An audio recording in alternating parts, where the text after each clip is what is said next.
اعوذ باللہ من الشیطان الرجیم بسم اللہ الرحمن الرحیم۔ سورہ حامیم الدخان، اس سورت کے اندر دخان کا لفظ آتا ہے جس کی وجہ سے پوری سورت کا نام سورہ حامیم الدخان رکھ دیا گیا۔ حامیم اس کی مراد اللہ ہی جانتے ہیں۔ والکتاب المبین، قسم ہے کتاب روشن کی، واضح کتاب کی قسم۔ انا، بے شک ہم نے، انزلناہ اتارا اس کو، فی لیلۃ مبارکۃ، بے شک ہم نے اتارنا شروع کیا اس کو برکت والی رات میں۔ لیلہ مبارکہ، برکت والی رات۔ اس آیت سے اتنا ثابت ہوا کہ قرآن کا نزول رات سے شروع ہوا، اور سورۃ البقرہ پارہ نمبر 2 میں فرمایا شہر رمضان الذی انزل فیہ القرآن، قرآن رمضان میں اترنا شروع ہوا۔ دو باتیں ہو گئی، قرآن رات میں اترا اور رات رمضان المبارک کے مہینہ کی تھی۔ کون سی تھی؟ سورۃ القدر نے اس کو مزید واضح کر دیا، انا انزلناہ فی لیلۃ القدر، قدر کی رات۔ تھوڑی سی بات سمجھنی ہے کہ اس آیت میں لیلہ مبارکہ سے کیا مراد ہے۔ یاد رکھنا، جمہور صحابہ و تابعین سب کے نزدیک اس رات سے مراد لیلۃ القدر والی رات ہے۔ ہاکذا قالوا عن ابن عمر و مجاہد و ابی و الضحاک و غیرہم از ابن کثیر۔ اس پوری امت میں ایک اکرمہ ہے، وہ کہتا ہے کہ اس لیلہ سے، اس رات سے مراد 15ویں شعبان کی رات ہے۔ یہ اکرمہ ابو جہل کا بیٹا نہیں ہے، وہ تو مخلص صحابی تھا۔ یہ عبداللہ بن عباس رضی اللہ عنہما کا غلام تھا، تابی سے مراد صحابی کا شاگرد ہے، لیکن یہ بعد میں خارجی ہو گیا تھا، اور پھر یہ روایتیں گھڑتا تھا اور عبداللہ ابن عباس کے ذمے اور حضرت علی اور نبی علیہ السلام کی نسبت کر دیا کرتا تھا، جس کی وجہ سے حضرت عبداللہ بن عباس کے بیٹے علی نے ان کو ایک دفعہ باندھ رکھا تھا کہ تو حدیثوں کو گھڑتا ہے اور میرے باپ کے ذمے پھر جھوٹ باندھ دیتا ہے۔ یہ اکرمہ خارجی ہے، متقدمین خوارج بالاتفاق کافر ہیں۔ تو یہ اکرمہ کافر ہے، اور کافر کہہ رہا ہے کہ اس آیت میں لیلۃ مبارکۃ سے مراد 15ویں شعبان کی رات مراد ہے۔ یہ قول ضعیف ہے، میں اسے ثابت کر چکا ہوں کہ یہ رمضان المبارک کی لیلۃ القدر میں قرآن کا نزول شروع ہوا۔ وما قیل انہا لیلۃ النصف من شعبان فلیس بشیء، تفسیر مظہری میں لکھا ہے کہ جو اس آیت میں لیلہ مبارکہ سے مراد لیتا ہے 15ویں شعبان کی رات، یہ بات بالکل غلط ہے۔ تفسیر مظہری۔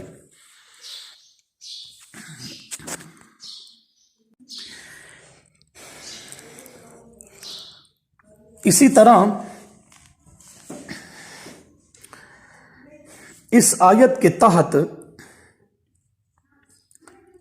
احکام القرآن ابن عربی مالکی، جلد 4 صفحہ 1690 میں لکھا ہوا ہے۔ یہ بہت بڑا محدث ہے، مجتہد ہے۔ اسی آیت کے تحت لکھتے ہیں وَجَمْهُورُ الْعُلَمَاءِ عَلَىٰ أَنَّهُ لَيْلَةُ الْقَدْرِ، کہ لیلہ مبارکہ سے مراد لیلۃ القدر ہے۔ وَمِنْهُمْ مَنْ قَالَ أَنَّهَا لَيْلَةَ النِّصْفِ مِنْ شَعْبَانَ وَهُوَ بَاطِلٌ، اور جو آدمی یہ دعویٰ کرے کہ لیلۃ مبارکۃ سے مراد